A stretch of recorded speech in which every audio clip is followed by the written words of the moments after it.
meditsina xodimiman. Priyomniga ishga tushganimda isi past bo'lgan, doktorlarimiz bilishgan. Shularni gapiga bo'lib tekshirtirganman. Tekshirtirganimdan keyingi Toshmida tekshirtirganman. Birga ishlagan vrachimiz sizga maslahat qilganlar. O'zlari qildirgan ekanlar, rezultati yaxshi bo'ldi.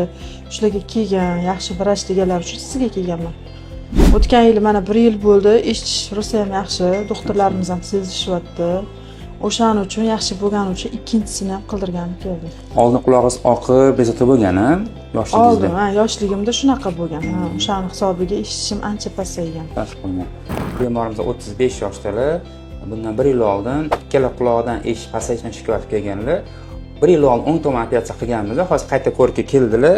Bitta tekshirib ko'ramiz. Operatsiya qulonchidan endoskop yordamida bajarilgan. Va mana partani holati idealni bitgan, ko'rishingiz mumkin. O'rtasida katta defekti bor edi, defekt yopilgan, qon tomiri o'sgan. Parda asldek bo'lib turibdi, juda ham yaxshi. Bemorimiz o'zlari hamshira, mediklar, 1 yil oldin operatsiya bo'lganlar va mana alhamdulillah rezultat yaxshi bo'lganlari uchun ikkinchi quloqlarni qildirishga kelibdilar. Xudo xohlasa ikkinchi quloqlarni chiroyli qilib beramiz. Sizlar va yaqinlaringizda quloqda muammo bo'lsa, bezovta bo'lsangiz, bemalol bizga qabulga yozilib, ko'rikka kelishingiz mumkin. Kuningiz xayrli bo'lsin, salomat bo'ling.